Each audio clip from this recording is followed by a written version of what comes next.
Hello friends, सी language सीखने की इस सीरीज़ में आज हम लेक्चर 21 का पार्ट 4 देखने वाले हैं। तो आइए एक बार देख लेते हैं कि आज के इस वीडियो में हम देखने क्या वाले हैं। आज का हमारा ऑब्जेक्टिव है size of operator in C language.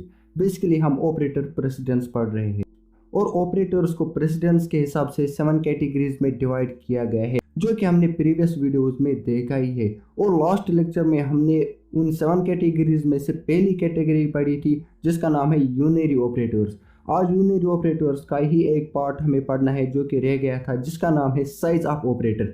तो पहले आपको रिकॉल कर देते हैं। बेसिकली यूनरी ऑपरेटर्स की प्रायोरिटी जो होती है वो 7 कैटेगरीज में से सबसे पहले नंबर पर होती है। यानी कि अगर किसी एक्सप्रेशन में यूनरी ऑपरेटर्स अगर आपको देखने को मिलेगी तो सबसे पहले आप यूनरी ऑपरेटर्स को ही सॉल्व करेंगे, क्योंकि इसकी प्रायोरिटी जो है सबसे ज़्यादा है। तो चलिए आज की इस वीडियो में हम देखने वाले हैं कि साइज ऑफ ऑपरेटर क्या है। तो सबसे पहले हम जान लेते हैं कि साइज ऑफ ऑपरेटर क्या है। साइज ऑफ ऑपरेटर एक ऑपरेटर है, ये कोई फंक्शन नहीं है। हाँ, इसका सिंटेक्स जो है वो थोड़ा सा फंक्शन की तरह है, लेकिन ये फंक्शन नहीं है, ये कोई कीवर्ड नहीं है। ये बेसिकली एक ऑपरेटर है जिसकी मदद से हम प्रिमिटिव डेटा टाइप्स जो भी होते हैं, जैसे कि इंट हो गया, केर हो गया, फ्लोट हो गया, ओके, और इन सब को हम प्रिमिटिव डेटा टाइप्स कहते हैं। ये कितनी मेमोरी में जगह कंज्यूम करते हैं इसका पता हम लगा सकते हैं साइज ऑफ ऑपरेटर की मदद से।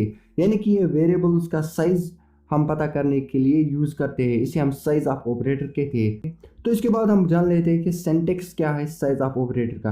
तो सिंपली हमें लिखना है साइज। तो साइज ऑफ जो है ये हमें स्मॉल लेटर्स में ही लिखना है और उसके बाद हमें पैरेंथेसिस यूज करने हैं। पैरेंथेसिस के अंदर या तो आप डेटा टाइप लिख सकते हैं, या वेरिएबल्स लिख सकते हैं, या कंस्टेंट पास कर सकते हैं। हाँ, पैरेंथेसिस लगाना कंपलसरी नहीं, आप पैरेंथेसिस ना लगा के भी स्पेस साइज ऑफ ऑपरेटर और इसके ऑपरेंड्स के बीच में दे सकते हैं। तो ये था कि साइज ऑफ ऑपरेटर क्या है। तो बेसिकली साइज ऑफ ऑपरेटर एक ऑपरेटर है जिसकी मदद से हम वेरिएबल्स का साइज जो है वो हम मालूम कर सकते हैं, but in terms of bytes. यानी कि बाइट्स में ये हमें उस वेरिएबल का साइज जो है वो बता देता है। तो चलिए हम सबसे पहले देख लेते हैं, अगर हम साइज ऑफ ऑपरेटर के पैरेंथेसिस में डेटा टाइप पास करते हैं तो उसका आउटपुट क्या होगा। तो चलिए देख लेते हैं एक एग्जांपल के थ्रू। तो ये मैंने कोड ब्लॉक्स को ओपन किया है। सबसे पहले हम मेन फंक्शन को अपने प्रोग्राम में लिख लेते हैं। ये रहा मेन फंक्शन, और उसके बाद हम एक इंटीजर टाइप का एक वेरिएबल बना लेते हैं जिसके मैंने x लिखा। उसके बाद सिंपली हम x में असाइन करेंगे साइज ऑफ ऑपरेटर जो रिटर्न कर देगा साइज ऑफ, ओके। और उसके पैरेंथेसिस में हम डेटा टाइप यूज करने वाले हैं। तो सिंपली हम इंट, केर, फ्लोट ये सब देखने वाले हैं। सबसे पहले हम इंट देखने वाले हैं, ओके। और उसके बाद हम प्रिंट भी करेंगे, देखते हैं आउटपुट क्या आएगा, ओके। प्रिंट एफ मैंने लिखा है, उसके डबल कोड्स के अंदर हम लिखेंगे %d कामा करके उस वेरिएबल का नाम जिसे हम प्रिंट करना चाहते हैं x, ओके। तो उसके बाद हम गेट से फंक्शन को यूज़ करने वाले हैं। तो ये हमारा प्रोग्राम बनके तैयार हो चुका है। अब हम इस प्रोग्राम को रन करेंगे। तो मैंने इसे सेव किया है, कंपाइल और रन कर लेते हैं। बिल्ड पे मैंने क्लिक किया है और यहाँ पर आप देख सकते हैं इसका आउटपुट।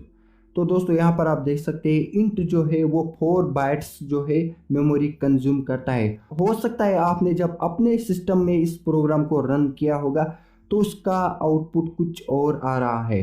तो टेंशन लेने की ज़रूरत नहीं है, क्योंकि ये डिपेंड अपॉन ऑपरेटिंग सिस्टम जो है, उसका आर्किटेक्चर जो है उस पर भी डिपेंड करता है। यानी कि अगर आपका ऑपरेटिंग सिस्टम 60 बिट प्रोसेसर वाला है तो वो 2 बाइट्स का रिजल्ट यहाँ पर आ सकता है। यानी कि इंट जो है वो वहाँ पर 2 बाइट्स मेमोरी कंज्यूम करता है। सेम इसी तरह से अगर आपके पास 32 बिट का प्रोसेसर है तो वो 4 बाइट्स लेता है।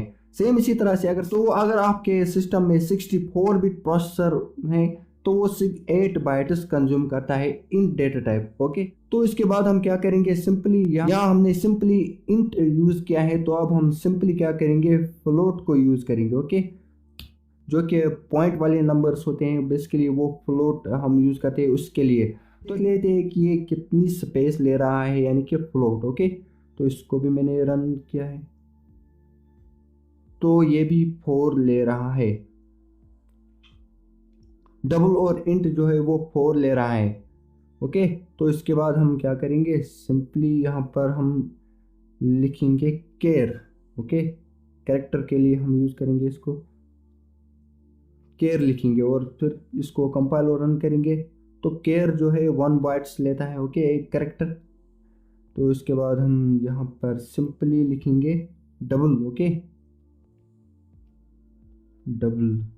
तो फिर से कंपाइल और रन करेंगे।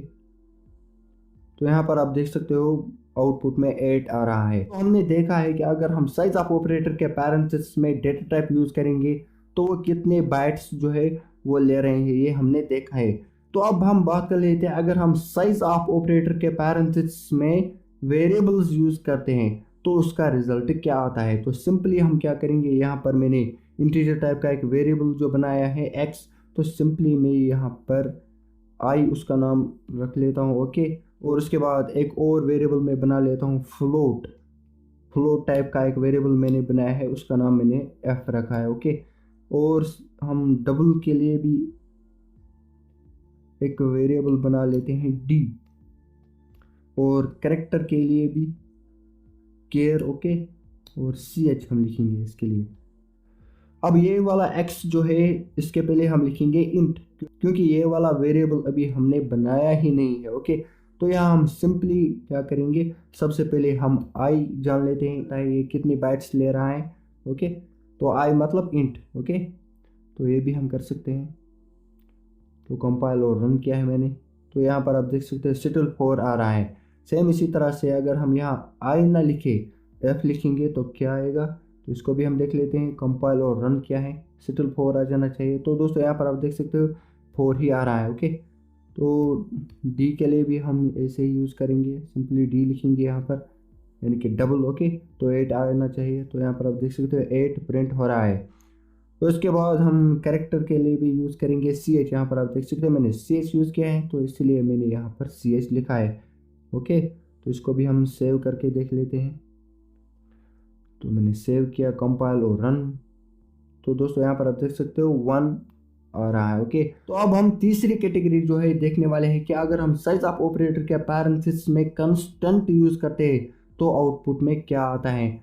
तो सिंपली मैं क्या करूँगा, इसको यहाँ से कट करूँगा और यहाँ पर सिंपली मैं 3 वेरिएबल्स बना लेता हूँ, जैसे कि a, b, c। तो मैंने 3 वेरिएबल्स यहाँ पर बना लिए हैं इंटीजर टाइप के।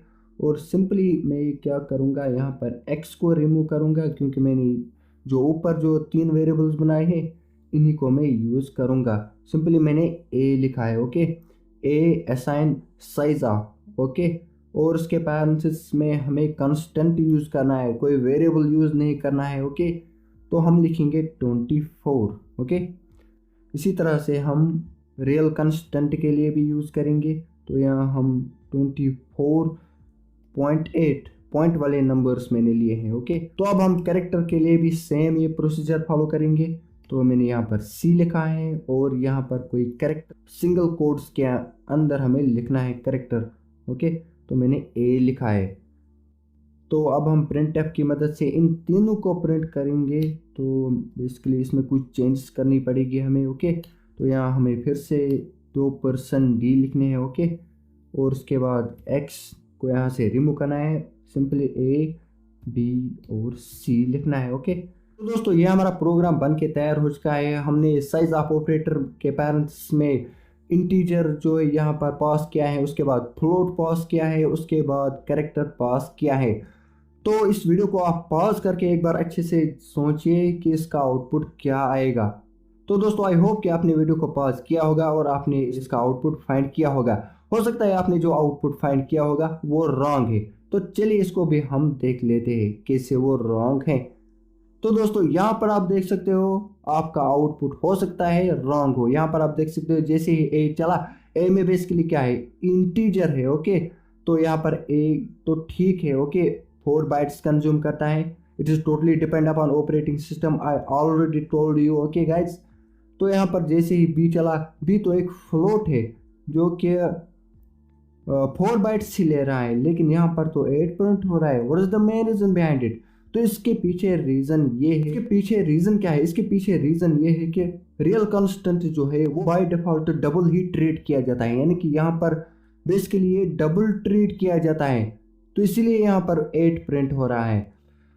तो अब कैरेक्टर कांस्टेंट क्या है, जैसे ये वाला स्टेटमेंट चला यहाँ पर तो 1 प्रिंट हो जाना चाहिए, यानी कि ये 1 बाइट्स लेना चाहिए। यहाँ पर आप देख सकते हो ये तो 4 बाइट्स ले रहा है। तो इसके पीछे रीज़न क्या है? तो इसके पीछे रीज़न ये है कि करेक्टर कांस्टेंट जो है वो इंटरनली इंटीजर ही ट्रीट किया जाता है। तो वो इंटरनली इंटीजर ट्रीट क्यों किया जा रहा है, इसके पीछे भी एक रीज़न है। जैसे हमारा कंपाइलर चलेगा, वो इस बेसिकली ए को जैसे ही कंपाइल करने की कोशिश करेगा तो वहाँ पर एरर आएगा, क्योंकि वो तो ए को बाइनरी में कन्वर्ट ही नहीं कर पाएगा, इसलिए वहाँ पर एरर आएगा। तो आपने शायद ही एक टेक्निक है, कोडिंग टेक्निक है, उसका नाम शायद ही आपने सुना होगा, जिसका नाम है ASCII ASCII coding technique. Okay, ASCII। तो आस्की कोडिंग टेक्निक एक ऐसी कोडिंग टेक्निक है जिसके कारण हर कैरेक्टर का एक कॉरस्पॉन्डिंग कोड होता है, जिसकी मदद से हम जो है, चाहे वो ए है कैपिटल लेटर्स में या स्मॉल लेटर्स में, तो इसके पीछे बेसिकली एक कोड होता है जो कि इंटरनली एग्जीक्यूट हो रहा है।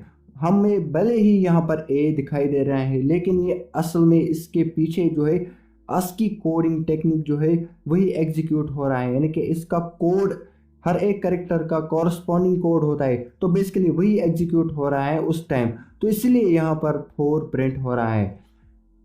तो दोस्तों आई होप कि साइज ऑफ ऑपरेटर के बारे में आपको अच्छे से समझ में आ ही गया होगा कि साइज ऑफ ऑपरेटर को हम क्यों यूज़ करते हैं। तो बेसिकली साइज ऑफ ऑपरेटर जो है उसे हम प्रिमिटिव डेटा टाइप्स जितने भी होते हैं उनका साइज जानने के लिए यूज़ करते हैं इन टर्म्स ऑफ बाइट्स। तो दोस्तों आई होप कि वीडियो आपको अच्छी लगी होगी। अगर अच्छी लगी हो तो हमारे वीडियो को लाइक कीजिए, शेयर कीजिए। इस तरह के और वीडियोस अगर आप देखने में इंटरेस्टेड है तो हमारे चैनल को भी आप सब्सक्राइब कर सकते हैं। साथ में बेल आइकन भी दबाएं ताकि जब भी हम कोई नया वीडियो बनाए उसकी नोटिफिकेशन आपको सबसे पहले मिले। Thanks for watching.